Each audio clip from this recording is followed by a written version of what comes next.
Assalamualaikum warahmatullahi wabarakatuh. Saya akan menjelaskan sistem transmisi daya listrik. Yang pertama ini saya latar belakang tenaga listrik dibangkitkan oleh pusat-pusat pembangkit listrik power plant yang disebut PLTA, PLTU, pembangkit listrik tenaga uap, pembangkit listrik tenaga gas, dan pembangkit listrik tenaga diesel atau PLTD. Lalu disalurkan melalui saluran transmisi. Setelah terlebih dahulu dinaikkan tegangannya oleh transformator step up yang ada di pusat listrik. Saluran transmisi tegangan tinggi mempunyai tegangan 70 kV, 150 kV, 500 kV. Khusus untuk tegangan 500 kV dalam prakteknya saat ini disebut tegangan ekstra tinggi.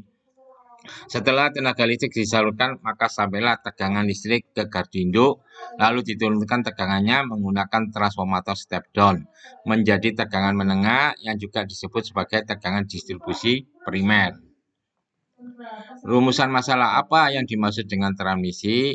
Yang kedua, bagaimana pemilihan dan klasifikasi sistem transmisi? Yang ketiga, bagaimana perancangan sistem transmisi? Pengertian transmisi listrik adalah merupakan proses penyaluran tenaga listrik dari tempat pembangkit tenaga listrik sampai ke saluran distribusi sehingga dapat disalurkan sampai pada pengguna customer listrik. Saluran transmisi listrik adalah merupakan proses penyaluran tenaga listrik dari tempat pembangkit tenaga hingga saluran distribusi listrik sehingga dapat disalurkan ke konsumen pengguna listrik. Transmisi mempunyai arti mengirim energi listrik dari output trafo step up sudah dinaikkan berkali lipat, mengirim listrik dengan jarak ratus kilometer antara kota, antara provinsi, menggunakan instalasi kabel baja dan menara listrik. Pada umumnya saluran transmisi dalam penggunanya dapat dibagi dua. Ada saluran udara overhead lines, ada saluran kabel bawah tanah underground kabel. Saluran udara atau overhead lines, saluran transmisi menyalurkan energi listrik melalui kawat-kawat yang digantung pada isolasi atau menara tiang transmisi. Klasifikasi tegangan transmisi listrik pada saluran udara dibagi menjadi 4. Ada SUTR, tegangan antara 40 volt 1000 volt. Ada SUTM, tegangan dari 6 kV sampai 30 kV. Ada SUTT, tegangan 30 kV sampai 150 kV. Ada SUTET, tegangan 200 kV sampai 500 kV. Saluran kabel bawah tanah yaitu saluran transmisi yang menyalurkan energi listrik melalui kabel yang dipendam di dalam tanah. Kategori saluran transmisi seperti ini adalah yang favorit untuk pemasangan di dalam kota. Karena berada di dalam tanah, maka tidak mengganggu keindahan kota dan juga tidak mudah terjadi gangguan akibat kondisi cuaca maupun kondisi alam. Klasifikasi tegangan transmisi listrik dengan saluran kabel dibagi menjadi 3. Ada saluran kabel tegangan rendah SKTR 40 volt sampai 1000 volt. Ada SKTM tegangan 6 kV sampai 20 kV. Ada SKTT 30 kV sampai 150 kV. Klasifikasi saluran transmisi. Saluran transmisi dilakukan untuk mempermudah dalam perhitungan parameter yang terdapat dalam saluran transmisi. Untuk mempresentasikan saluran transmisi ke dalam rangkaian ekuivalen tergantung dari panjang saluran transmisi. Dilihat dari segi panjangnya, saluran transmisi dibagi 3. Ada saluran transmisi pendek, kurang lebih jaraknya 60 km. Ada saluran transmisi menengah, 60 sampai 250 km. Ada saluran transmisi panjang lebih besar dari 250 km. Perancangan sistem transmisi daya listrik.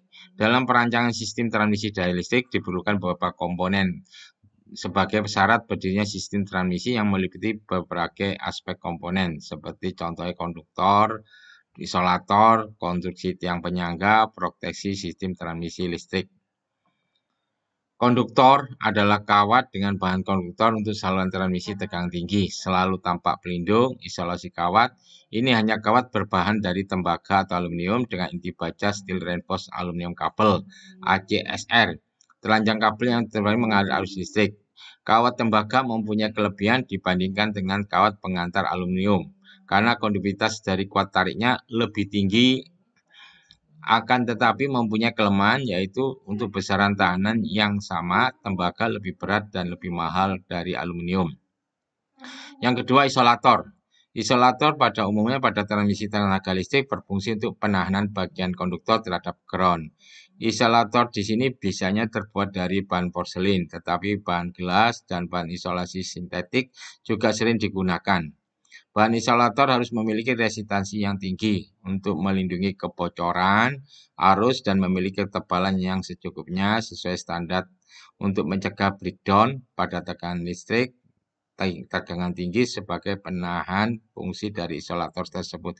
Ini gambar jenis isolatornya.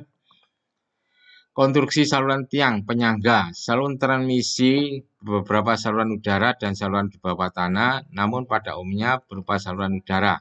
Energi listrik yang disalurkan lewat saluran transmisi udara pada umumnya menggunakan kawat telanjang sehingga mengandalkan udara sebagai media isolasi atau kawat pengantar.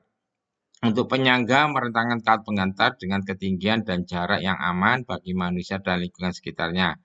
Kawat-kawat pengantar biasanya dipasang pada suatu konstruksi bangunan yang kokoh, yang biasa disebut menara atau tower. Antar menara tower listrik dan kawat pengantar disekat oleh isolator. Yang keempat, proteksi sistem transmisi listrik. Proteksi sistem transmisi terdiri dari seperangkat peralatan yang merupakan sistem terdiri dari komponen-komponen berikut. Ada relay sebagai alat perasa mendeteksi adanya gangguan yang selanjutnya memberikan prinsip trip pada pemutus tegangan PMT.